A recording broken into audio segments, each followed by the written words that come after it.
almost stalled it. It's okay, this is a reoccurring theme of me test driving manual cars. Alright, first gear, launch control. Oh!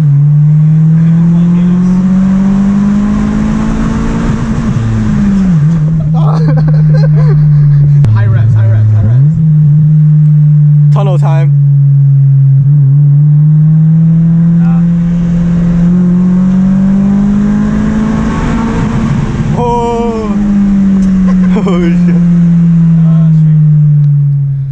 What's up guys, welcome back to Kevin on Cars. My name is Kevin and today we have a 2005 Honda Civic Si hatchback and it has a manual transmission. So as always, I will give you guys a quick outside tour and I'll come back to the inside to show you guys what I like and don't like about the inside, and finally we'll go for a quick POV drive. Let's go. So the exterior. So this is actually a very good example, very nice example of a 2004 Civic Si. So like first from the paint, there's almost like no imperfections on the paint and it still is like sparkly under the sun. So really nice. So now coming to the front of the car, it basically just looks like a Civic, like any other Civic, except for this red SI badge, which looks really cool. Now to the side, obviously it has a hatchback profile. It's really small and has a very short wheelbase, so I will talk about the handling later with this short wheelbase, which is really good.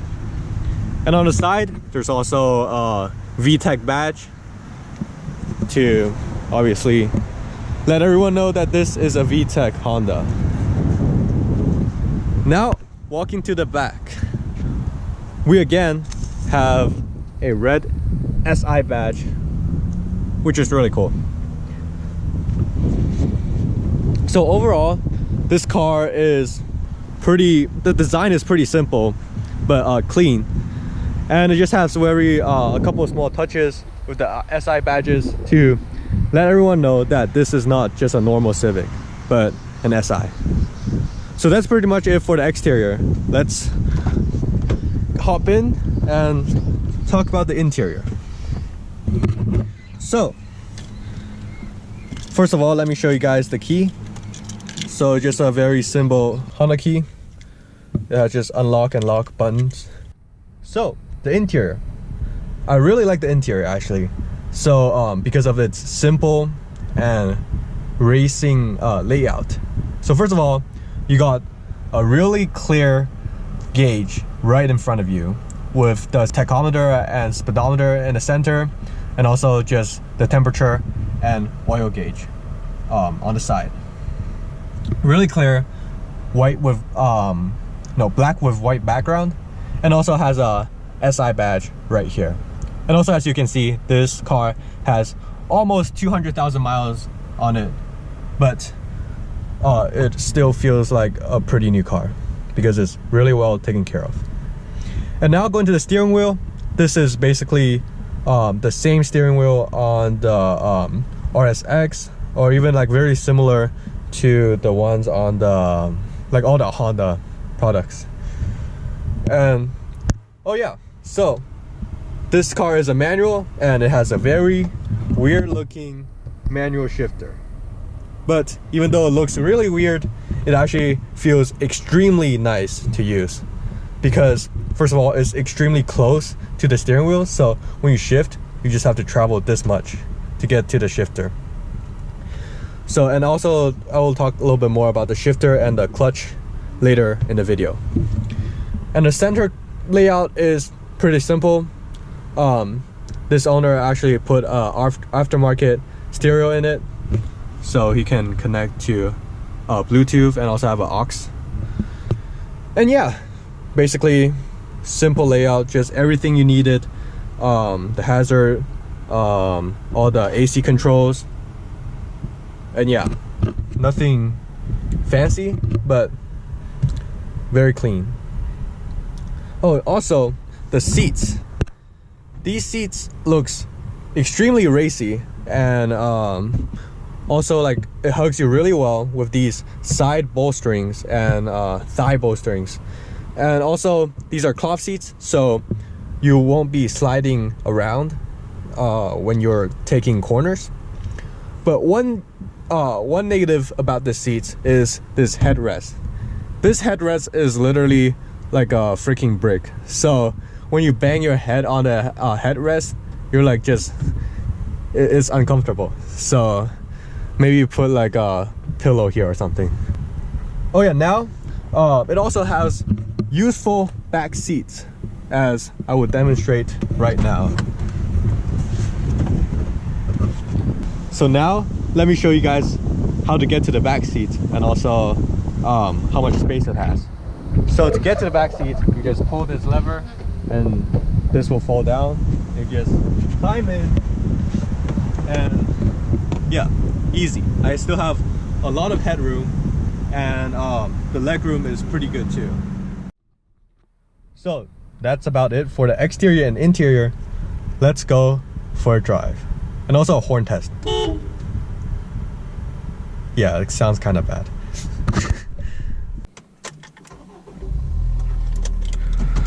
Quick start.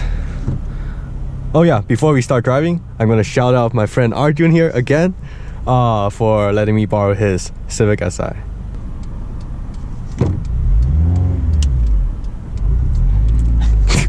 Almost stalled there. It's okay, this is a reoccurring theme of me test driving manual cars.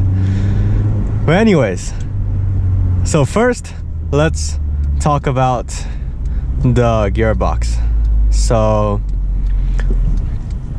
first of all, this is a gearbox made by Honda. So as many may know, Honda makes one of the best gearbox in the market, manual gearbox in the market, and this is no exception. So every single gear is extremely precise, and it has a very short throw to it. Hold on, where's neutral? Okay, there it is. And also this gear shifter is, as I said in the intro, is extremely close to the steering wheel, so makes it very easy to have your right hand leave the steering wheel and then quickly shift the gear, so like that, and then right back where you are. So very convenient.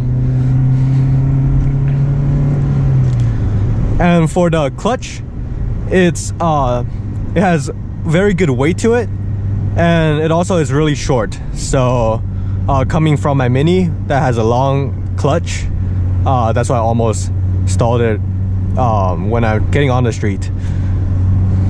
But after you drive it for like 5 minutes, you'll very easily get used to this clutch,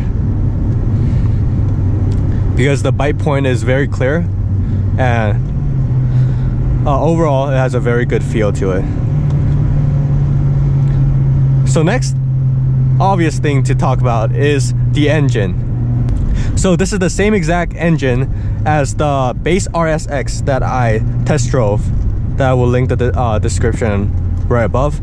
And these engines have 160 crank horsepower from the factory and around 130 pound-feet of torque. And although it doesn't sound like much, this car weighs only around 2,600 pounds, which is extremely lightweight. So you can have a lot of fun even with less horsepower. And obviously this is a VTEC engine, so and VTEC comes at right after 5,000 RPM, and it continues all the way to 7,000 RPM, and I will demonstrate that later when we have open road. But take my word, this is extremely satisfying. And also for those who watch my first take video about of this car, you'll notice that the exhaust has changed.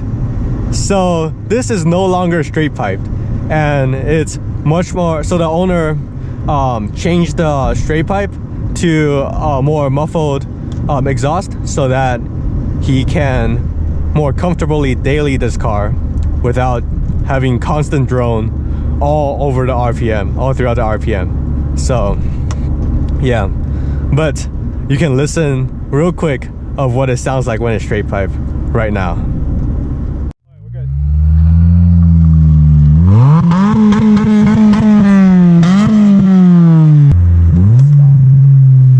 Alright, first gear, launch control. Oh!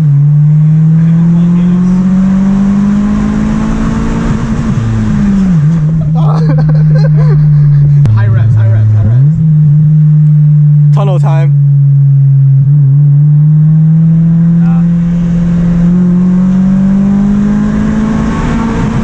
Oh! Oh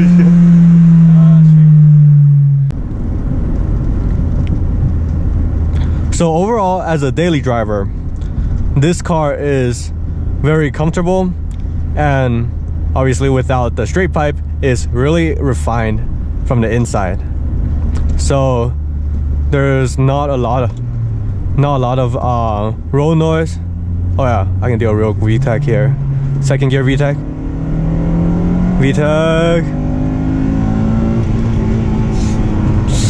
Dude, sounds so good. Still here. Yeah, you even after you muffle it, even though it's not as insane as before, you can still clearly hear when the VTEC comes in at around 5,000 RPM. It just gets that slightly bit louder, that makes your adrenaline just go up. So now, coming to a stop, we can do another first gear VTEC pull. Okay, we're good. First gear VTEC. Oh, bounce off the limiter.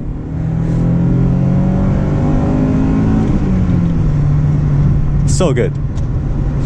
It's just wow. Oh yeah, anyways, going back to the point of this being a daily driver, the suspension is relatively comfortable, but still pretty sporty if you want to have fun.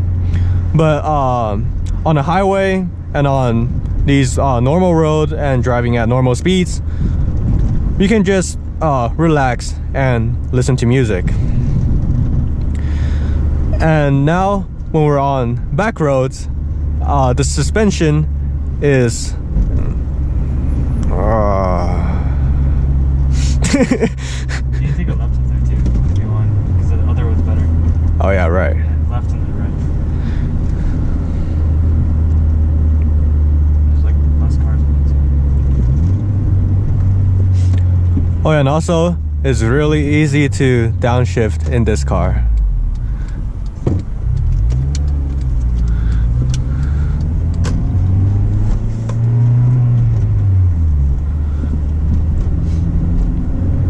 And also for daily driving, oh guys, come on.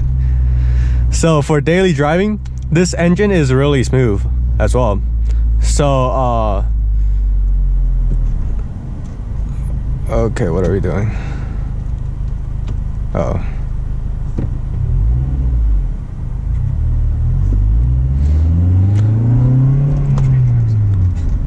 yeah, now going over the train track is extremely comfortable. Unlike my Mini that I will literally like have my whole back just start braking, this is a much better daily driver. Let's see if I don't stall on this uphill. There we go. First gear VTEC.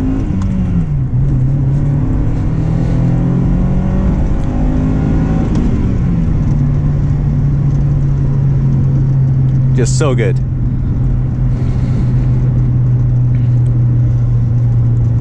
Oh yeah, one more thing about these kind of small horsepower lightweight cars is that you can always use the full power band. Wherever you go, wherever you're getting out of a corner, you can just completely just full throttle it, and without worrying that first you'll go to jail, or second you just crashed on somewhere on the side because there's a huge amount of torque steer, or you just spin with oversteer.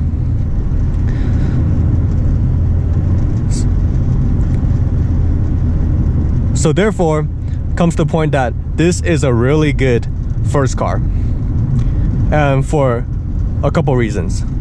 So first, as I had talked about, is extremely fun and satisfying as both a daily driver, commuter, and also a back road car.